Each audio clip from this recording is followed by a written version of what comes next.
कुछ लोगे चाय के साथ? तो कुछ लाओगे तो कोई मना करेगा क्या? कोई मना ही नहीं करेगा, लेकिन कुछ लाओ तब ना। या मना नहीं है कुछ भी।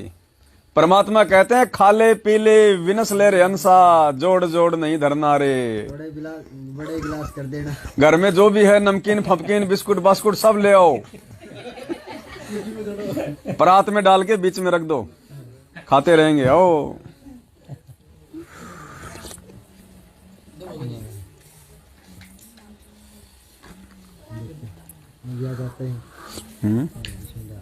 लो जी, इसमें डाल लो। हाँ, लाओ जी, इधर करो इसका मुंह। थोड़ा आप यहाँ आ जाओ, इधर आ जाओ, ये थोड़ा सा आगे ले लो।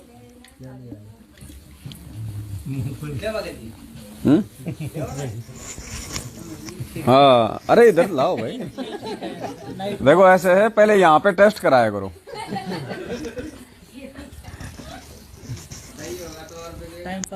ये देखो पुण्यात्माओं, परमात्मा के आशीर्वाद से गर्मा गर्म सीखी हुई मूंगफली आ गई है। मूंगफली राम, आराम से भाई, इतनी भी क्या जल्दी है। इसमें डालो आराम से, 2-3 परात लाओ, थोड़ा सा उधर उधर रख दो, माता बहनों की तरफ दो, थोड़ा इधर दो। ये कजोड़ जी का मुख्य भोजन है।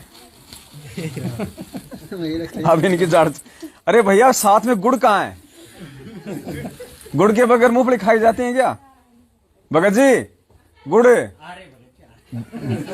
भैंस वाला मत ले आना, आदमी वाला लाना। बीच बीच में रख दो उधर। सत साहेब भगत जी, भगत जी देंगे अपना इंटरव्यू। सत साहेब, बंदीश्वर सतगुरु रामपाल जी भगवान की जय हो, परमात्मा की।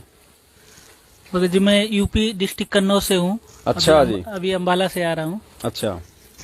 मैंने बंदी छोड़ का सत्संग जो है 2014 बरवाला कांड से पहले शुरू किया था देखना जी। मुझे एक भगत जी थे, उनके माध्यम से पुस्तक मिली, तो मैंने वो पुस्तक 3-4 दिन में कंटिन्यू 8-8, 6-6 घंटे नाइट में पढ़ के पूरी की। उसके बाद रुचि बन गई, सत्संग सुनने लगा। क्या हुआ, बरवाला कांड के टाइम मैंने रिजर्वेशन किया, जब बरवाला कांड नहीं हुआ था उसके पहले। कचरा डालने के लिए लाओ कुछ अलग से जी। उसी ड्यूरेशन में एक परिवार में ऐसी घटना घट गई कि मैं नहीं जा पाया, उसी ड्यूरेशन में ही जो बरवाला में सत्संग था डिस डेट में। उसके बाद मैं अपने कुछ पढ़ाई कोर्स के लिए चला गया सिकंदराबाद में। अच्छा। तो फिर मैं जा नहीं पाया, उसके बीच में बरवाला कांड हो गया। अच्छा। तो बरवाला कांड हुआ तो मैं उस समय छुट्टी पे था जी। तो उसको मैं अच्छे से मतलब मॉनिटरिंग कर रहा था, देख रहा था ये घटना क्या है। कांड को नहीं कचरा। तो बरवाला कांड के बाद कचरा डालने के लिए क्यों भगत जी, मैंने 6 महीने जब सत्संग सुना, कंटिन्यू 6 महीने सुना सत्संग जी, तो ज्ञान नंबर 1 का लगा, क्योंकि मेरे पिताजी जय गुरुदेव पंथ से जुड़े हुए थे। हाँ। तो जय गुरुदेव पंथ से जुड़े होने के नाते कुछ ज्ञान उनका थोड़ा बहुत सुना था, हुआ था जय गुरुदेव, पर मैंने नाम दीक्षा नहीं ली थी। तो रुचि तो थी, लेकिन बरवाला कांड के जो घटना घटी उसमें जब मैं देख रहा था, तो बरवाला कांड में जो भगत जी आपने वो चर्चा की ना कि हरियाणा गवर्नमेंट के कुछ जी, उन्होंने ये प्रयास किया था, अपने मीडिएटर भी भेजे थे कि मतलब गुरुजी से बात करने के लिए। बाकी लोग थोड़ा शांत रहो, गुरुजी से बात करने के लिए जी। तो मैं देख रहा था, तो एक क्या नाम वैष्णव समाज के संत थे, उन्होंने बहुत प्रयास किया टीवी चैनल पे कि मतलब संत जी से बातचीत की जाएगी, प्रयास चल रहा है। तो मैं देखा वो प्रयास निष्फल रहा, क्यों नहीं। उसके बाद मैं ये देखा कि बरवाला कांड जब हो गया, जब भगत जन घरों के जा रहे थे, तो ये चीज सामने उन्होंने ये चीज रखी कि ये जो काले कपड़े में हो सकते हैं ना, ये भगत वाले लक्षण तो नहीं, भगत तो अब दिख रहे जो हाथ जोड़ के विनम्र होके जा रहे, ये कुछ बीच में माफिया लोग घुसे हैं। इसमें मतलब 1% भी मतलब वो नहीं, वो कह रहे थे 99% इसमें कुछ ना कुछ माफिया लोग हैं। ये गुंडे और माफिया लोग हैं, भक्तों के लक्षण हो ही नहीं सकते। इसके अलावा कुछ अखाड़ों से जुड़े संत थे, एक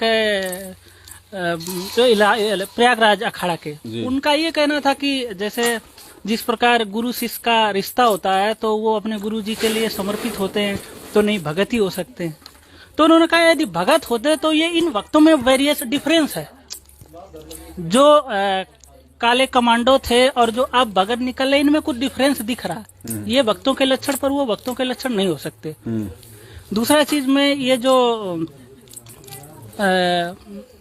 आपने राज कपूर वाला जो वो देखा जी इंटरव्यू, तो उसमें भी मतलब उन्होंने ये उस चीज क्लियर कर दी थी कि ये कमांडो मतलब नहीं है, उनके नहीं है, ये सेवा समिति के थे। तो उसके चलते 2014 के बाद मुझे 1 साल लग गया, मैंने नाम दीक्षा नहीं ली। सत्संग सुनता रहा, खोज करता रहा, क्या बरवाला कांड, मुझे भी कुछ पता नहीं, क्यों मैं हिसार पहुंचा नहीं। और हमारे यहाँ दूसरी चीज यदि गांव घर में हो तो पता भी कर लो। आप यदि बाहर कहीं ड्यूटी हो, उस समय मैं पठानकोट से जोधपुर पहुंच गया था जब बरवाला कांड हुआ जोधपुर। तो फिर मैंने 1 साल हुआ था मुझे शादी हुए। अच्छा। तो वो जो भक्तमती थी वो भी सत्संग सुनने लगी। एक दिन उन्होंने मतलब वो जब गीता मिला ली, क्योंकि हमारे बाबा जी और उनके बाबा जी पुराने मतलब जो जिस प्रकार संत मानते हैं ऐसे संत वेशम थे। अच्छा। तो गीता हमारे यहाँ भी रखी थी, उठा लाए, वो नहीं माने कि ले आए, मिला लेते हैं। तो उन्होंने मिलाया तो उनकी रुचि बन गई कि चलो नाम दीक्षा लेनी है। तो हमने चलो ले लो भाई, नाम दीक्षा लेना है। हम तो इतने दिन सोच रहे, लेकिन कुछ समस्याएं हैं ऐसी। नाम दीक्षा लेने गए, वहीं एक हमीरपुर के भगत जी मिल गए, गीतेश दास नाम है, कानपुर में। हाँ जी, हाँ, आप जानते होंगे, पता है मुझे, लंबे बाल वाले। हाँ। तो उनसे मैंने उनका नंबर ले लिया, सफारी सूट वाले। हाँ, मैंने उनका नंबर ले लिया। तो फिर मैं उनसे पूछने लगा, नाम दीक्षा तो ले आया भगत जी, ये कौन थे? आप थे बरवाला कांड में? गुरु जी तेज। हाँ। तो वो उसके अलावा उनसे कुछ चीजें मुझे मतलब वहाँ सत्य मिली। उन्होंने बताया कि मैंने भी कपड़े पहने। तो बोला भगत जी आपने कपड़े कैसे, आप लोग कैसे कपड़े पहने? कि कुछ भगत ही थे। फिर उन्होंने धीरे धीरे समिति के बारे में अन्य चीजें बताई। उसके बाद मतलब मैं हिसार में 2 बार गया, 2 बार गया। उसके बाद तब तक आपका वीडियो मतलब दोनों पकड़ लो, तब तक आपका वीडियो आ चुका था। तो वीडियो आ चुका था तो मैं अपने यहाँ क्या नाम इधर से एक हमारे हिमाचल के भगत जी हमारे साथ वहीं थे जोधपुर में। तो उन्होंने सत्संग सुना कुछ दिन, तो उनको भी हम सूर सागर गए नाम दीक्षा लिवाने। अच्छा। तो वहाँ गए, नाम दीक्षा तो दिला लाए उनको भी एक बार। फिर दोबारा गए, सतनाम ले आए। उसके बाद जब वहाँ मतलब वो जाने के रहे, तो मैंने उनको मना किया, वीडियो दिखाया कि यार जो मैं पहले बोला था मैं एकदम तो आपको बता नहीं सकता, क्योंकि भगत जी सबसे पहले यदि जो ज्ञान नहीं समझेगा वो घटना को नहीं जान सकता। सही है। ज्ञान परख करने के बाद ही भगत पहचान कर सकता है, नहीं तो नहीं कर सकता। सत्य असत्य क्या है वो तब तक मतलब दोष गुरु जी का ही मानेगा, नहीं समझ सकता। तो मैंने उनको सुनो मतलब उनको पूर्ण रूप से नहीं मना किया। मैं 2 बार हिसार गया, तीसरी बार वो जा रहे थे तो मैंने उनको कहा आप जाओ और मैं अगली बार चलूंगा। फिर वो गए। उसके बाद मेरी जो भक्तमती थी वो घर चली गई। उसके बाद तिवारा फिर मैं उनके साथ मतलब वो बोले नहीं चलना है। तो मैं जोधपुर से फिर हिसार गया। हिसार ट्रेन में इंटरसिटी जाती, सबके साथ दिन में बैठ गया। तब भी मैं रास्ते भर उनसे जिक्र करते गया। अभी वहां जब गया तो वहाँ जो स्थिति होती ना वो एक बीच मतलब मजबूर कर देती ना। ज्ञान सुनने के बाद उस स्थिति में आप जाओ, कहाँ पार्क में बैठे, वहाँ रोडों पे पुलिस वाले। अच्छा जैसे भक्तजन मेले में जाते हैं तो थोड़ा वो लगता है ना, जहाँ भगा देते उधर चल देते। अब मैं तो अकेला गया, नया लड़का, नए के हिसाब से। अब पुलिस वालों इतना वो भी डरने दबने वाली बात नहीं, तो मैं वहाँ जेल तक चला गया। तो अभी जेल में भी वही वो हमारे वहाँ मेरठ के ज्यादातर नए लड़के थे, वो सब जमानत वाले वहाँ बैठे रहे। उसके बाद फिर वैसे चल दिए। तो मैंने कहा ये तो वो भूल भलैया वाली बात है, आओ जाम रहो। उनको फिर मतलब दोबारा गया, तिवारा वो भी नहीं गए जो हिमाचल के भगत जी थे। फिर उन्होंने कहा कि अभी ज्ञान सुनो और आप अभी निष्कर्ष पे नहीं पहुंचे। मैं तो काफी दिन से घटना जो गीतेश दास थे उनसे पूछता रहता था, हर बार आए दिन फोन करता रहता, हर 10-5 दिन में कि ये घटना क्या थी, ये घटना। उसके बाद तब तक आपने वो कलयुगी भाई की साजिश पुस्तक निकाल वो वीडियो बनाया ही था। सोशल मीडिया पे एक्टिव रहता था, बट ऐसा नहीं कि मैं कहीं चल देता।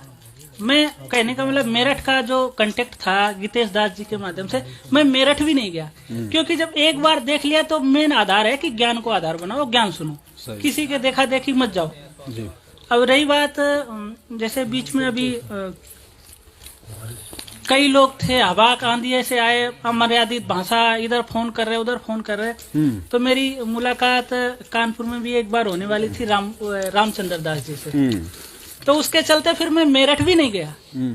मैंने कहा अभी ये मार्ग ऐसे ही चलेगा, लग रहा 1-2 साल, कोई कुछ कर रहा कोई कुछ कर रहा, कोई आश्रम बंद जबरदस्ती कराने की कोशिश कर रहे हैं। ज्ञान आधार का मार्ग है तो ज्ञान आधार से ही चलेगा, अमर्यादित चीजें। तो इसके चलते फिर हम कहीं भी नहीं गए और ज्ञान को सुनते रहे, ज्ञान का ही आधार बनाया। और ये भक्ति मार्ग ज्ञान की है, क्योंकि मेन चक्कर क्या है ना भगत जी, जो भगत अब जुड़ रहा बरवाला कांड के बाद खासकर, तो वो ज्ञान सुन के ही जुड़ता है। वो ज्ञान आधार वो इन मैनेजमेंट के लोगों को नहीं जानता, कौन भाई कौन क्या रिश्ता है, उसका किसी से रिश्ता ही नहीं। जैसे मैं था तो मेरे जितने कोऑर्डिनेटर थे वहाँ, उन्होंने फोन किया, मैंने तो उनको सीधा जवाब दिया, भाई आप कौन हो, आप मुझे मेरे सवालों का जवाब दे दो, नहीं तो आप अपना रास्ता में अपने रास्ते, क्या लेना देना आपको। कभी तो वो फोन करते थे कि आप, मैं इसलिए फोन कर रहा हूँ कि भगत जी सेवा के लिए गाड़ी है क्या है, इसलिए फोन करते हैं। तो मैं बोला उनको कि भाई गाड़ी है तो उसके लिए आप मुझे बताओ, आप सेवा पहले आप उत्तर दे सकते हो जो समस्याएं हैं, तो उसके बाद फोन काट देते हो। तो ये मैनेजमेंट के लोगों से जो लोग डर बना रखे, उसका मतलब ये है कि वो ज्ञान को आधार नहीं बनाते, इसलिए उनसे डरते। भाई भक्ति मार्ग ज्ञान का है, गुरु आपने बनाया, बाकी यदि किसी के आगे पीछे उनको आधार बनाओगे तो कैसे भक्ति मार्ग में सफल होगे। सही बात। तो दूसरी चीज ये है कि जो ये हरियाणा की संगत जो विशेषकर, मैं झज्जर गया था एक वीक पहले सज्जन बहन के यहाँ। मुझे ये लगता मध्य प्रदेश और हरियाणा दो राज्य हैं जो ज्ञान, जो भगतों की संख्या भी ज्यादा है, पर ये ज्ञान को आधार नहीं बनाए। हरियाणा की संगत परिवार के नाते भाई बंधुओं से ज्यादा जुड़ी थी, तो उन्हीं के दबाव में है, क्योंकि वहां गए थे तो हम कम से कम 10-15 भगत तो इधर उधर के थे, दिल्ली में जो रह रहे जैसे हम लोग, तो वो ज्ञान को आधार अभी भी नहीं बना रहे। वो जितने पंथ और हरियाणा में चल रहे थे अन्य संतों के, उन्हीं के आधार पे गुरु भाई वाला सिस्टम चला रहे हो। और उसका रीजन ये है कि वो सत्संग सुन नहीं रहे, वो ज्ञान आधार नहीं बना पा रहे। तो उनका मेन उद्देश्य ये है कि वो सबसे पहले भी सत्संग सुने, और सत्संग की बजाय वो भक्ति बोध ही सही से पढ़ लें, 1 महीने की बजाय 1 दिन ही लगा लें उसको, 2 बार 4 बार उसको विचार करके, तो शायद उन्हें ज्ञान आधार समझ में आ जाए। सही बात। वही बात मध्य प्रदेश की, मध्य प्रदेश में जो विष्णु साहू ने एक आश्रम बना रखा बैतूल में, वो भी पूरी संगत को समझो एक तरीके डुबो दिया है, इतना किसी भी राज्य में नहीं। तो वही मध्य प्रदेश में भी संगत ज्यादा है, और वो भी जो भड़काऊ भाषण वो ये लोग यही देखते हैं। मुझे ज्यादातर तो लग रहा है कि मध्य प्रदेश में जो विष्णु साहू हैं, उनके जो भड़काऊ भाषण हैं हर बार, उनको देखते हुए भगत आसक्त हो जाते। नहीं तो ये आसक्ता वाला मार्ग नहीं है कि विष्णु साहू क्या भाषण दे रहे हैं क्या नहीं दे रहे हैं, ये इंडिविजुअल का मार्ग है। जिस प्रकार भक्ति मार्ग में चलोगे, परमात्मा कहते हैं जो जन है, जो जैसा हारे सुमरिया ताको तैसा लाभ।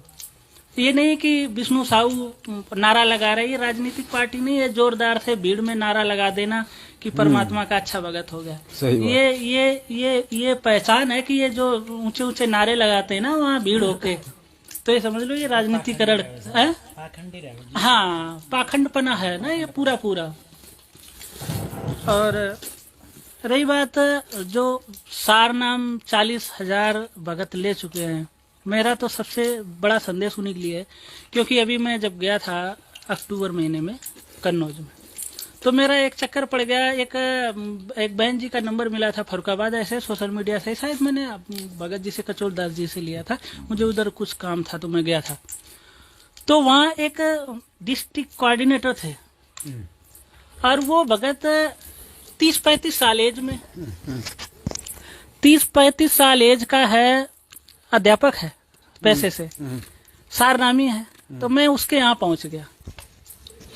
अभी उसके वहां पहुंच गया तो संध्या आरती में वहां रुका, संध्या आरती के टाइम रुका, तो उसने संध्या आरती में जो लाइन लास्ट की गुरुजी ने अपने गुरुजी को जो अर्पित की है, वो लाइन उन्होंने गाई सेम।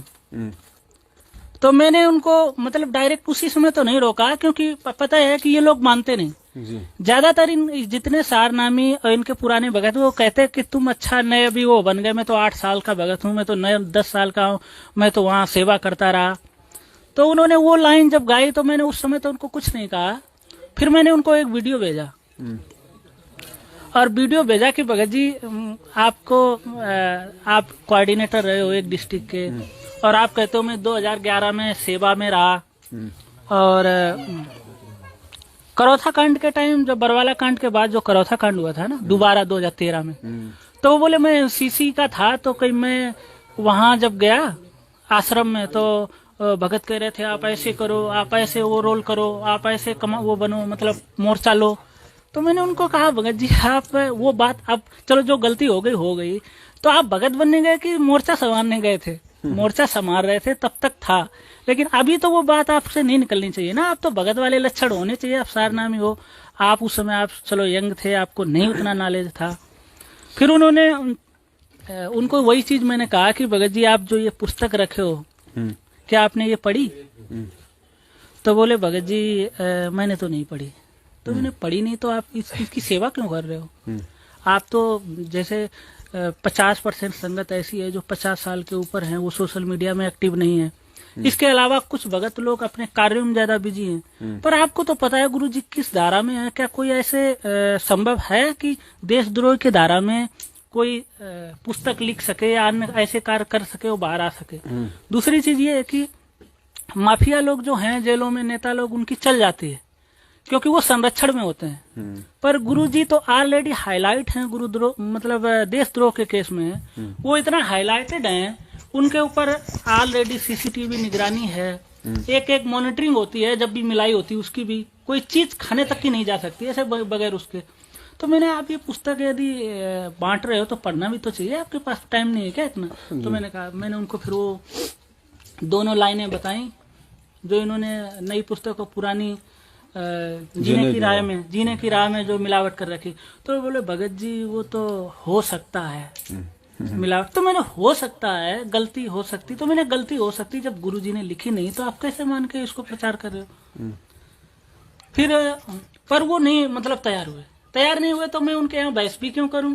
सही। मैं चलाया। उसके बाद मैंने उनको कहा कि भगत जी मैं तो इसलिए कह रहा हूँ कि आप एक जिला के कोऑर्डिनेटर रहे हो, आप 2011 भगत, और जो कह रहा होगा कि ये तो पढ़ा लिखा अध्यापक है, जूनियर में अध्यापक है, आप MA BEd हो, LLB कर रहे हो, तो आप तो रोड मॉडल हो ना एक डिस्ट्रिक्ट के लिए। सही। जो अभी जो पढ़ा लिखा नहीं वो कैसे मानेगा? तो आप तो रोड मॉडल हो, आप सार नाम ले आए हो रोहतक से जाके।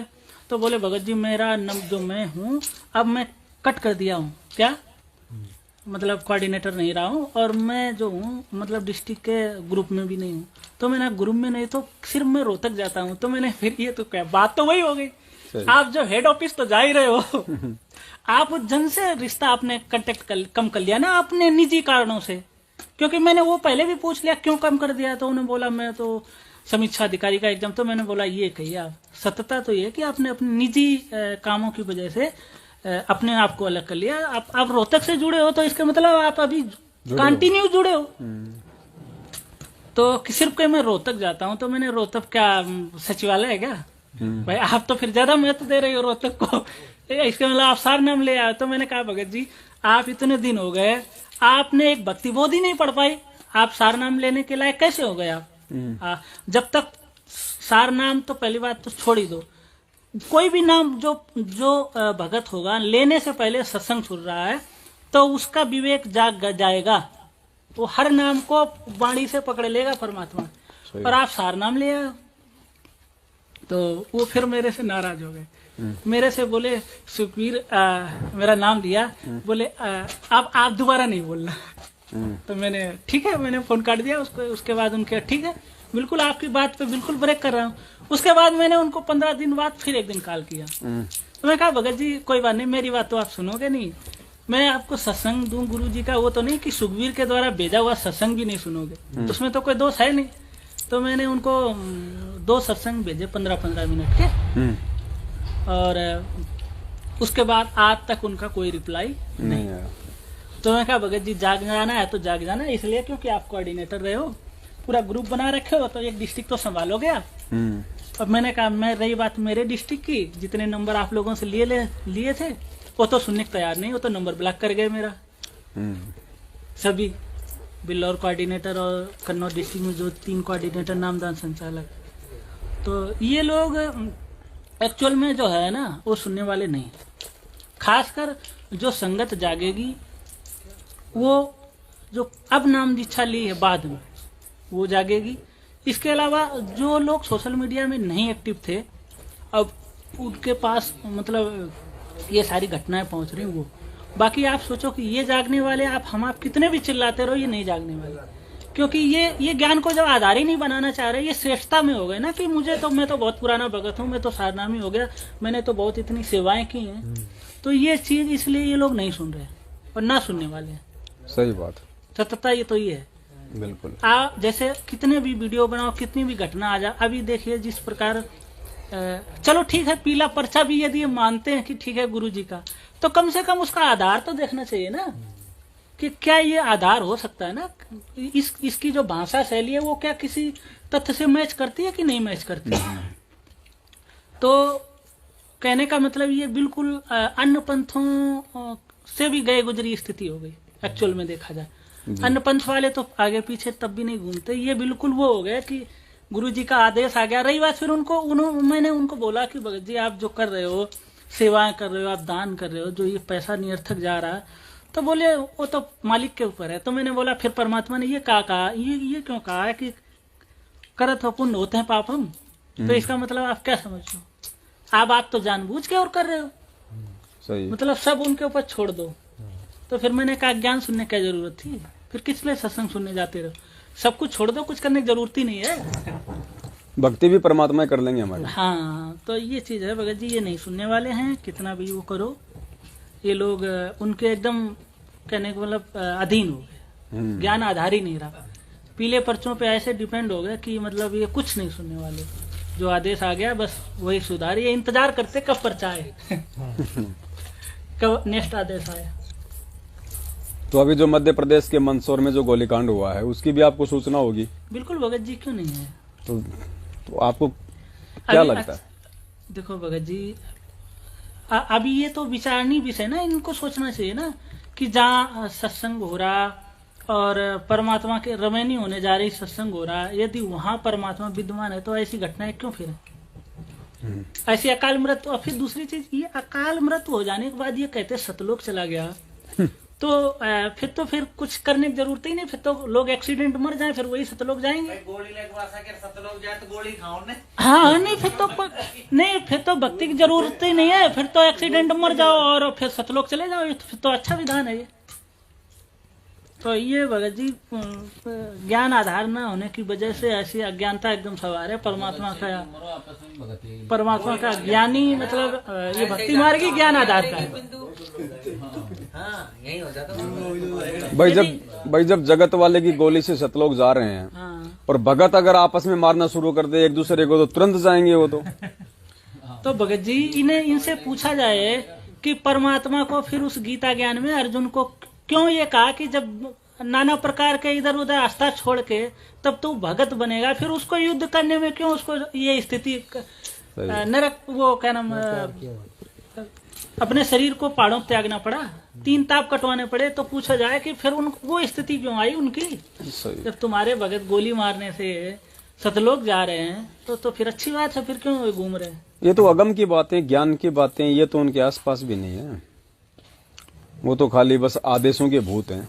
बस उनका आधार ही बस उन्हें आदेश बता दो, फिर चाहे जो मर्जी उनसे करवा लो, ज्ञान वाला तो कम है। और रही बात कि जो भगत ये डरते हैं ना कि पीला पर्चा निकल जाएगा, तो मैं बोल रहा हूँ जिसको ये सच्चाई पता चल गई तो वो तो निखर के आ जाना चाहिए भाई, दोबारा आपको कोई डिस्टर्ब नहीं करेगा। बिल्कुल, आप यदि पीला पर्चा निकल जाएगा तो उसको कौन डिस्टर्ब करेगा। कहते भैया मैं तो गुरुद्रोही हो गया, अभी मेरे से तो बात करने में आपका भी नाम खंड हो जाएगा, तो वो तो स्वतंत्र हो गया एक तरीके से, उसको तो लाइसेंस मिल गया इनसे कटने का, तो पता नहीं क्यों डर रहे। पीला पर्चा तो जितने ज्यादा हो सके इनसे निकलवा, वही तो अच्छा, देखें कितना निकालेंगे। फिर उसके बाद अच्छा ये जो साध संगति होती ना जी, इनके कोऑर्डिनेटर को बोलो इनके वीडियो लेके पूरे लंबे लंबे पर्चे निकलवा दो ना, 100 50 के एक साथ। सही जी, तो सबसे अच्छा रहे। अब इनका ड्रामा भगत जी ज्यादा दिन का नहीं है ये।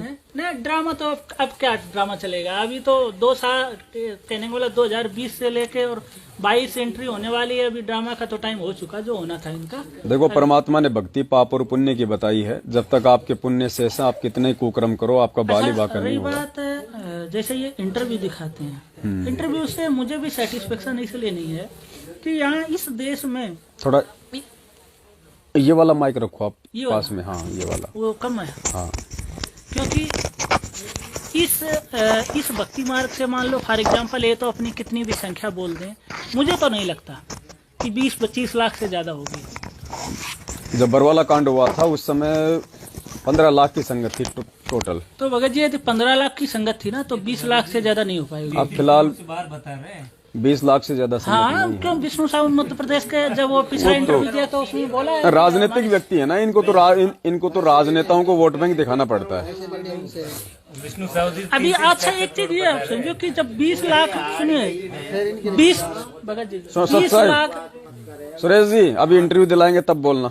20 लाख यदि भगत नाम दीक्षा लिए है ना फॉर एग्जाम्पल, तो इस देश में देखा जाए कितने तो नेता प्रधानमंत्री बन गए और कितने तो मुख्यमंत्री प्रेजेंट टाइम में और कितने एक्स और फिर IAS IPS तो जरूर मतलब कमी नहीं।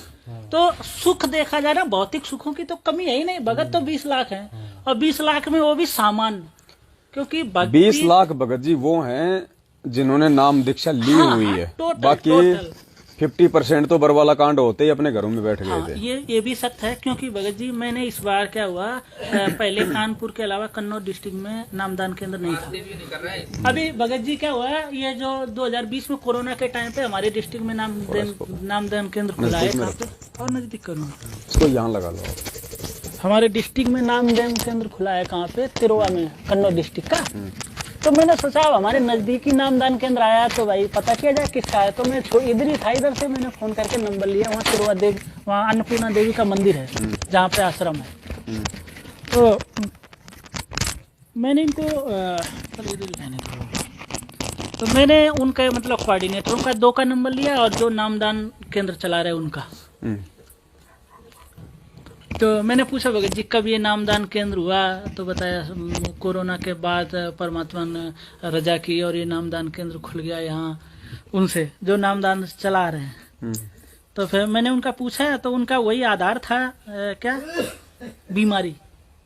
तो फिर मैं अभी जब एक दिन बात कर रहा था तो मैं उनको बोला कि भगत जी आपको तो बीमारी ठीक हो गई और आपने बस नामदान केंद्र खोल लिया, तो आपने कभी ज्ञान भी तो सुना, बीमारी ठीक हो गई और आप नामदान केंद्र खोल के बैठ गए, ज्ञान भी तो सुनने की जरूरत थी। बोले मुझे तो पता चल गया, बस आप उधर ही जा रहे हो, आप जो है गुरुद्रोही बनने जा रहे हो। तो मैंने कहा मैं गुरुद्रोही बनने जा रहा हूँ, तो पीला पर्चा आप भी निकलवा देना। और उसके बाद उन्होंने मेरा नंबर ब्लॉक कर दिया। तो अब इन्हें ये जो इंटरव्यू देते हैं ना, इसका मेन रीजन यही है भगत जी, ये जो अभी नए भक्तों को भी जोड़ रहे हैं, पुराने भक्तों, ये इंटरव्यू ये चीज मतलब जाहिर कर देता है कि ज्ञान आधार नहीं है। क्या नौकरियां नहीं लग रही, क्या लोग ठीक नहीं हो रहे? लोग अगर ठीक नहीं होते हाँ। तो मेहंदीपुर का बालाजी धाम बंद हो जाता। अच्छा हाँ, खाटू श्याम जी बंद हो जाता। दूसरी चीज है कि ये जितने तीर्थ स्थल हैं और या जितने संत हैं, संतों के तो मतलब शिष्य तो वो तो कहते पता नहीं क्या क्या। देखो आप निर्मल बाबा देखा होगा, वो तो बोलते रुमाली दिखाते, अब बोले ये कर लेना वो ठीक हो जाते।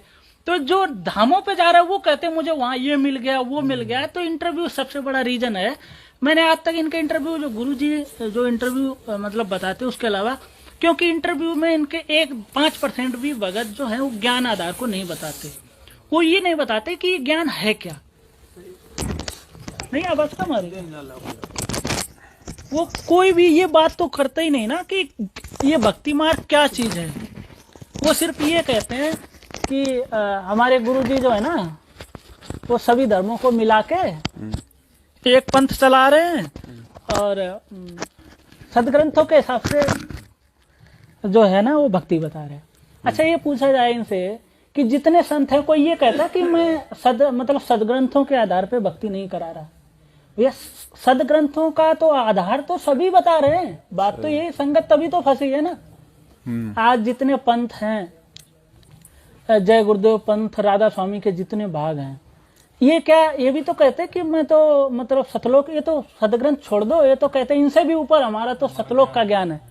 ये तो कहते हाँ, ये तो कहते मतलब वेद गीता ईता में कुछ नहीं है, हमारा ज्ञान तो सीधा सतलोक वाले ही है।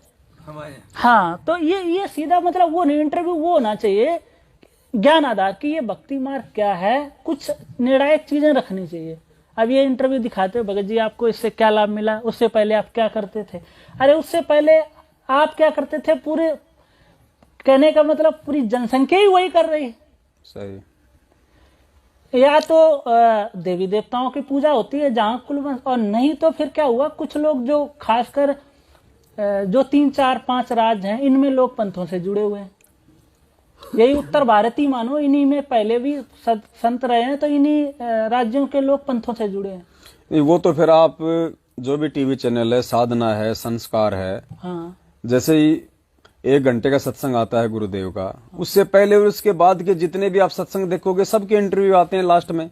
सब ये कहते हैं कि बाबा जी ने बेटा दे दिया, बाबा जी ने बेटी दे दी, बाबा जी ने कार दे दी, कोठी दे दी, बाबा जी ने मेरा लकवा ठीक कर दिया, बाबा जी ने मेरा वो ठीक कर दिया। सबके कर रहे हैं, कौन नहीं कर रहा बताओ। और वो तो चलो बाबा हैं, लोग तो जो पत्थरों को पूजते हैं, मेहंदीपुर जाते हैं, सालासर जाते हैं, उनके भी तो ठीक हो रहे हैं, तभी तो वहां जा रहे हैं, धक्के खा रहे हैं। तो देखो भगत जी, वो तो पिछले संस्कार से जिसके तो जैसे गुरुदेव ने बताया कि वो जो ठीक होना ना होना, वो तो पिछले संस्कार के ऊपर निर्भर करता है। परमात्मा कहते हैं ना कि पिछले भक्ति से होते हैं हंस मुराद। तो पिछले जिसके जैसे संस्कार हैं, वो जो मांगता है वो तो मिलता रहेगा, तब तक उसके फल होते रहेंगे। लेकिन जब बुरे दिन आएंगे तो फिर क्या होगा। नहीं भगत जी, एक बात बताओ, ये मतलब अच्छे तो ये इंटरव्यू दिखा देते हैं। हाँ, अभी महाराष्ट्र से हिसार तारीख के लिए जो 2 बसें भर के जा रही थी, 13 भक्तों की वहां पे ऑन द स्पॉट मौत हो गई एक्सीडेंट में, वो क्यों नहीं दिखाते ये लोग। तो भगत जी वो ये दिखाएंगे नहीं। यदि ये एक दिखाएंगे, नेपाल से एक बहन थी बिंदिया, 2018 में गुरुजी के दर्शनों के लिए आई थी, वो उसको फांसी लगा दी गई हिसार में। यदि ये उसको दिखाएंगे ना, तो आइन की तो पोल नहीं खुल जाएगी भाई। लोगों का विश्वास हटेगा कि हिसार वो भी तो आ रहे थे, और वो जो इतनी दूर से चल के आ रहे थे, लगभग महाराष्ट्र ज्यादा जो नहीं, लगभग 300 से 400 लोग तो इन 7 सालों में हिसार की तारीखों पे जाने वाले जो है वो मर चुके हैं। कोई एक्सीडेंट में, कोई फांसी खा के, कोई ट्रेन के नीचे आके, कोई एक्सीडेंट में, कोई अपने घर ही नहीं पहुंचा आज तक माता बहने। तो भगत जी, इसमें सीधा सा बात है, जो मर्यादा का पालन परमात्मा कहते हैं, जो माता गर्भ को राखे यतन बनाए, और छिन हो गए तो ठेस लगे तो छिन हो जाए, यूं भक्ति नसाए। तो मर्यादा तोड़वाने का भी तो सबसे बड़ा कारण ये मैनेजमेंट ही है, जो ये उल्टे सीधे आदेश जो बता देते हैं गुरुदेव के नाम से। तो मैनेजमेंट को त्यागना, मैं क्या आपसे बोल रहा हूँ कि ये देख, ठीक है, एक बात मानता हूँ, जब कोई भी संत होता है और यदि सत्संग शुरू करते हैं, फॉर एग्जाम्पल आज परमात्मा कर रहे हैं, इससे पहले भी जो अन्य संत हुए हैं जो जिस लेवल के, तो उनके संत के साथ साथ कुछ इकोनॉमिकल चीजें होती हैं कि आश्रम चाहिए, यदि सत्संग होगा तो बैठने की व्यवस्था चाहिए, भंडारे चाहिए, तो उनके लिए कोई ना कोई कारोबार जरूर संभालता है। ठीक है। और यदि आप संत के शरण में गए हो और आपने उनको अधीन मान लिया, क्योंकि संत की शरण में परमात्मा क्या कहते हैं कि यहाँ तो सबके लिए दरबार खुला है ना जी, अच्छे बुरे सबके लिए। अभी वहां तो संतों की शरण में जैसे संतों को लोग महत्व देते थे, तो संतों को महत्व देने की वजह से गुंडे माफिया भी संत बन गए। पीले कपड़े, उधर एनकाउंटर हुआ, वो कह रखा है फरार है, तो कोई बोला बचने के लिए कुछ नहीं, बोले पीले कपड़े धारण कर लो। तो इस प्रकार के लोग भी संतों की शरण में जाते हैं, उनका उद्देश्य कुछ और होता है। तो हमने ये नहीं मान लिया कि गुरु जी की शरण में जो आ गया, जो हिसार आश्रम में है, वो सब भक्ति है और सबका उद्देश्य एक है, ऐसा नहीं है। ये हर संत के यहाँ होता है, और यहाँ तो 100%, क्योंकि ये परमात्मा का मार्ग है। यहाँ तो काल ऐसी ही सूक्ष्म चाल चलेगा। इसके अलावा कुछ परमात्मा के विधान भी हैं। सूक्ष्म चाल क्या, परमात्मा ने जब भी लीलाएं की हैं, फॉर एग्जाम्पल बनारस वाली, परमात्मा अंतर्यामी वो जीवित करने से पहले भी पता था, पर उसने आज की जैसी घटनाओं को समझाने के लिए वो चीज रखी। और उसके बाद फिर धर्मदास के यहाँ, जो धर्मदास का पुत्र था नारायण दास, वो घटना भी की। और उसके बाद आप ये भी देख लो, गरीबदास जी महाराज की जो लीला परमात्मा की, वहां भी वही चीज रही कि उनके वंशज सफल नहीं हुए। तो ये चीज तो इनको समझना चाहिए कि जब परमात्मा, अच्छा, जब मैंने बीच में जब अपने कोऑर्डिनेटर से बात की थी, तो वो गाना गाने लगे, गुरुद्रोही की पैड़ पे जो पगावे वीर। तो मैंने बोला भगत जी ये क्या है, ये होता क्या चीज है? तो मैं बोला गुरुद्रोही की डेफिनेशन क्या होती है वो बताओ। ये तो उसका परिणाम है ना, गुरुद्रोही जो हो जाएगा। सही। तो मैंने कहा उसके पहले आप उसकी परिभाषा बताओ, फिर उसके बाद उसके लक्षण क्या होंगे। उस गुरुद्रोही के कुछ लक्षण भी होंगे। तुम क्या है तोता जैसा बकने लगे, एक मतलब चौपाई रट के भाई। उस गुरुद्रोही यदि कोई है, ठीक है, मैंने कहा ठीक है, चलो आज मैंने कहा आपने कभी सुना कि कबीर परमेश्वर ने बनारस में रहते हुए कभी कमाल को बताया कि गुरुद्रोही है? नहीं बताया। मैंने कहा परमात्मा सत्संग में जब कहते हैं तो आज बता रहे हैं, उस समय जब सत्संग सुनिए तो विचार करिए, वहां ये कहते कि परमात्मा ने संकेतों से समझाया था। वो युवा लड़का था, आवाज मीठी आवाज थी, सुरीली, भक्त आकर्षित होने लगे उसके पास ज्यादा, तो परमात्मा संकेत करते थे और वो संकेत आज भी कर रहे थे सत्संगों में। बरवाला कांड के से पहले पर गुरु जी ने जो जिक्र किया है, मैं उनको बोला यदि परमात्मा यदि यही बता दें कि ये गुरुद्रोही है तो पहले क्यों नहीं बताया उन्होंने? हमने कहा वो कभी नहीं बताएंगे, वो तो उनका विधान ही है। नीर खीर का आपको निवेरा करना है ना। 2008 में ही जैसे परमात्मा ने संकेत कर दिया था कि भाई संगत में 2 काल के दूत आ चुके हैं। हाँ, तो भगत जी परमात्मा संकेत ही करते हैं, परमात्मा कभी ओपन नहीं करेंगे। परमात्मा अभी ये भगत सोच रहे होंगे कि परमात्मा अब लीला होने के बाद जो घटना चल रही इसके बाद आएंगे तो परमात्मा अनाउंस करेंगे कि ये गुरुद्रोही हैं, तब भी ऐसा नहीं होगा, क्योंकि परमात्मा का विधान है। जो परमात्मा के जो आज की मर्यादाएं तोड़ के जो आज घूम रहे हैं ना, आज वो भी परमात्मा की शरण जाएंगे और परमात्मा तब भी नहीं कहेगा कि इन्होंने ये मर्यादाएं तोड़ी, ये गुरुद्रोही हैं, और तब भी ये अंधेरे में रहेंगे। ये भी बता दूं मैं भगत जी, यदि ज्ञान आधार नहीं बनाएंगे तब भी ये अंधेरे में रहेंगे कि ये तो कहेंगे गुरु जी ने तो कहा ही नहीं ये गुरुद्रोही है, गुरु जी तो कहते नहीं तुम आश्रम से चले जाओ। अरे वो परमात्मा है, उनका विधान ही ऐसा है, क्योंकि काल के साथ संधि ऐसी है, वो जबरदस्ती ना करेगा ना जबरदस्ती किसी को दोषी ठहराएगा। सही बात। कभी भी किसी को जबरदस्ती परमात्मा दोषी भी नहीं ठहराएगा, तेरा ये दोष है तू यहाँ से चला जा। बिल्कुल। एक परमात्मा का छोटा सा एक सत्संग भी है संकेत के विषय में। जब धर्मदास जी और आमिनी देवी की जब बातचीत हो रही थी आपस में, हाँ बोलो जी, तो आमिनी देवी जी ने कहा था कि भाई उन्होंने कोई संकेत तो किया होगा, तो उस विषय में फिर अपने गुरुदेव कह रहे हैं कि परमात्मा संकेत ही किया करते हैं। वापस अब इस तरह 6 महीने बीत गए, ना खावे, दुबला पतला हो गया। उसकी पत्नी में परमात्मा ने प्रेरणा करी। उसने देखा कि भगत आप तो मर जाओगे ऐसे ही, वो मिलेंगे नहीं साधु आपको। एक बात बता, उन्होंने इतनी सी वार्ता की तो कुछ और भी कहा होगा, कुछ मिलने की विधि बताई होगी, संकेत किया करते हैं महात्मा। तो धर्मदास जी को भी परमात्मा ने याद दिला दी। कबीर साहब ने कहा था कि भाई जहाँ भंडारे होते हैं वहां मैं पहुंच ही जाता हूँ, जहाँ धर्म होते हैं ना धर्म यज्ञ, वहां मैं अवश्य जाता हूँ। ना यू काल होने दे अच्छे काम ने आग लो आ जाए वहां पर मेरे बच्चों में, तो कैसा ही कर रहा है वहां भी मैं ही जाता हूँ, उसको आस्था बनी रहे भगवान की। इसलिए तो उसने ये बात बताई आमनी को। आमनी कहने लगी फिर तो बन गई बात, आप भंडारा कर दो, आपका धन बतेरा।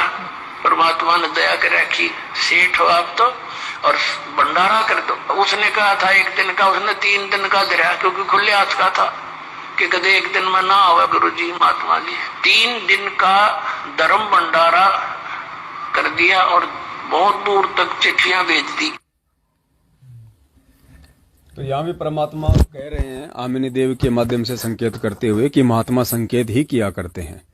फिर उन्होंने धर्मदास जी ने बताया कि वो कह रहे थे कि जहाँ धर्म भंडारे होते हैं वहां मैं अवश्य आता हूँ। अच्छा बताइए भगत जी, परमात्मा का तो विधान ही है। परमात्मा कहते हैं शब्द से सतलुज की किसानी पाया अटल सुहागरे। तो परमात्मा के तो संकेत ही पहचानने पड़ेंगे। परमात्मा यदि किसी चीज को डायरेक्ट कहेंगे तो भी आप मानोगे नहीं। ये भी यदि परमात्मा वो रिहर्सल परमात्मा ने 650 साल पहले करके देख ली और उस समय शिक्षा नहीं थी। शिक्षा ना होने का वो परिणाम क्या हुआ? क्योंकि चमत्कार करने वाले यहाँ ऋषियों और संतों की कमी नहीं रही है। परमात्मा क्या कहते हैं कि गोरखनाथ जैसे ने क्या क्या किया, आज भी बहुत है, पहाड़ को सोना बना दिया। अभी मैं भगत जी आज बताऊं, एक यहीं अपने आपके ये इधर से जाते टाइम बीच में जयपुर जाते टाइम बीच में क्या पड़ता है? बहुत कुछ पड़ता है। नहीं नहीं, कस्बा एक बड़ा, तौसा नहीं मुझे याद वो नहीं देखो है। कोटपुतली अरे यहीं से इधर इसी रूट से जब जाएंगे, ट्रेन में क्या बस में मेहंदीपुर नहीं, राजगढ़। राजगढ़। हाँ, तो एक राजगढ़ के भक्तजन हैं, वो हमारे साथ जोधपुर में रहे, तो वो क्या करते हैं, किसी दवाई कंपनी में जयपुर में काम करते हैं। तो वो मेरे बहुत पीछे पड़े रहते हैं, मेरे एक आईडी बना दी मेरी धर्मपत्नी के नाम से, बोले आप भगत जी ये करो। तो मैं बोला भगत जी क्या करूं, ये खाओगे मीट, पियोगे दारू और फिर दवाई क्या मतलब, मैं तो भगत जी कर नहीं सकता ये काम, मेरे बस की बात है ही नहीं, मैं क्या करूं, मैं तो दूसरी सेवा कर रहा हूं परमात्मा के मिशन में। तो वो 2-3-4 महीने में एक बार मैसेज डाल देते। तो अभी मेरे को एक दिन उनसे बहस हो गई, करीब 1 घंटे बहस। तो उनको जब समझाया तो वो बोले भगत जी उन्होंने यही हाईवे कोई बन रहा था, बोले वहाँ कोई पीपल का पेड़ था और वो था थान, तो बोले 2 जेसीबी लगी और जेसीबी की क्रेन होल्ड हो गई। उसके बाद तीसरी आई, तीसरी भी होल्ड हो गई। तो सबने बोला छोड़ दिया, बोला भाई छोड़ दो, मंदिर वैसे बना दो। और वो तो बोला बस हो गया काम तो मैंने उनसे पूछा जाए जितने मंदिर बने हैं तो किसने बनाए, तो भगवान बना गए क्या, ये बनाने वाले तुम ही। सही बात। और जब रोड का काम चले तो उखाड़ने वाले भी तुम, उखाड़ने वाले तुम्हें, और तुम कहते हो। तो मैंने बोला बस इतने में अटक गए आप, ये जितने बड़े बड़े मंदिर हैं, पूछो इनका निर्माण किसी ने कराया कि नहीं कराया, अपने आप बन गए क्या। युग परिवर्तन होता तब विनाश हो जाता पूरा। आज छोड़ दो युग परिवर्तन, अब मैंने कहा आपके सामने भी तो गांव में आपके मंदिर बने होंगे, और हमके कुछ थोड़ा बहुत कहीं आप मानदान कराओगे और कुछ वो फल जाएगा, उसके बाद आप भी एक खड़ा कर दोगे और तीसरा कहेगा भाई तो मैं गिराऊंगा नहीं। तो बोला तुम ही बनाने वाले, तुम ही बिगड़ने वाले। मैं बोला अभी हो गया आप काम। मैंने फिर उनको बोला अभी बस ठीक है रखो, बस बात है, आपके बस की बात है नहीं। आप जब इतने तक स्थिर हो ना, तो ज्ञान फिर आधार क्या हो सकता है। चलो सुरेश जी, सच साहेब देखो मेरी बात सुनो, आज भक्तिमती से लड़ाई झगड़ा हुआ क्या है? कोई नहीं नहीं ऐसा लग रहा आज आपके मूड से है। देखो भक्तो लग रहा है ना? उसमें थे क्या नाम है, कमांडो थे बरवाला कांड में, बेवर साथ संगति में। तब तो आप कमांडो वाली बात पे बहुत जोर कस के बता रहे थे। आप कुछ बताओ ना हमारे बरवाला के बारे में, हम तो कभी गए नहीं, देखे नहीं उधर, हम तो कभी गए नहीं। ये क्या है भगत जी, ये पिछले जन्म में कोई राजनेता थे, तो जब भीड़ ज्यादा होती है तब ये जोश में आते हैं, और यहाँ संगत थोड़ी इसलिए इनको इसको मतलब जोश नहीं आ रहा इनको। आप पीछे से ना जयकारे लगाओ तब ये उठेंगे। भगत जी और ले लो नंबर। तो अभी देखो मैं एक्चुअल में था, पवन भगत जी सही कह रहे हैं, डेली इनका ही बोलना ठीक नहीं, क्योंकि जो भगत जन होते हैं जो उनमें खौफ है ना, एक आदमी जो कहने का मतलब वो ये तो कहते हैं कि पवन भगत जी और संजय दास का नाम साथ में जोड़ देते, बोले गुरुद्रोही। अभी उन्हें ये पता नहीं ये मार्ग मेले का नहीं है ना, कि यदि मैं आपके साथ चल गया और मैं खराब हो गया तो आप थोड़ा खराब हो गए, क्योंकि ये भक्ति मार्ग है ना। इस भक्ति मार्ग में जो मर्यादाएं तोड़ता जाएगा वो बिछड़ता जाएगा। अभी ठीक है बरवाला में पूछा जाए आश्रम में, तब भी तो संजय था, तो पूरी संगति फिर गुरुद्रोही हो गई। उनको बोलो तुम क्यों भैया सेब हो, तुम भी तो संजय के साथ वहां रहे थे आश्रम में। और फिर महेंद्र भगोड़ा तो क्या पूरी संगति भगोड़ी हो गई। नहीं मैं वही चीज कहता कि वो एक जो चलो सबको पता है कि वो गुरु बन गया, गुरुद्रोही हो गया, तो अभी उनका मतलब ये है कि साथ में नाम जोड़ते रहो। तो जो इसलिए बोलते हैं भगत जी, बीच बीच में सब लोगों ने पता ही नहीं कि इतनी संगत खड़ी है, समझ रहे। जो भगत आम जनता में है ना, ये तो दास तो भगत जी निवेदन करता है कि कम से कम 100 व्यक्ति भी अगर लाइव आना शुरू हो जाए ना सत्सेवकों में, 100 व्यक्ति भी अगर लाइव आना शुरू हो जाए तो ज्यादा समय नहीं लगेगा मतलब संगत तक ये बातें पहुंचाने। अभी जितने साथ संगति हो तो कोई बोलता ही नहीं, उन्हें पता ही नहीं कि मतलब जो सोचते कि ये तो ऐसे इन्होंने बैठाल रखे हैं और पवन भगत जी अपना बस प्रवचन देते रहते हैं, बस ये तो सब ऐसे हैं, इनको पता नहीं, इन्हें कुछ किसी को पता ही नहीं, ये सब मैनेजमेंट में ही फंसे ऐसे ये है ना। अरे अब तो बोलो नेताजी, तो बोलो अब्दुल ठाकुर। अरे आप जैसे लोग बताओगे ना बरवाला का आश्रम की सच्चाई ना, तब तो जानेंगे ना। बाकी मेरे अभी सब पुराने ही हैं सब।